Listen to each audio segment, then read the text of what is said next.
કાગડો એકમાત્ર પક્ષી છે જે બાજની માથે ચડીને એને ચાંચ મારવાની હિંમત કરે છે.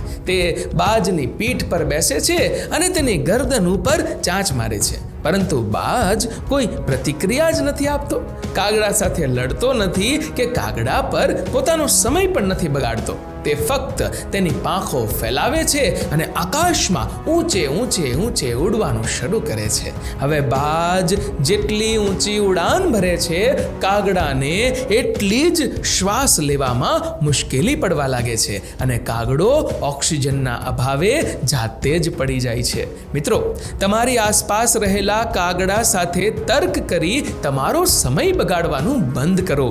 તમે ફક્ત ઉપર તરફ પ્રગતિ કરતા જાઓ અને તમારા કામ પર ધ્યાન કેન્દ્રિત કરો. કાગડાઓ જાતે જ નીચા બેસી જશે. તમારો આ વિડીયો વિશે શું કહેવું છે? કમેન્ટ કરજો અને વિડીયો ગમ્યો હોય તો લાઈક કરજો અને શેર પણ.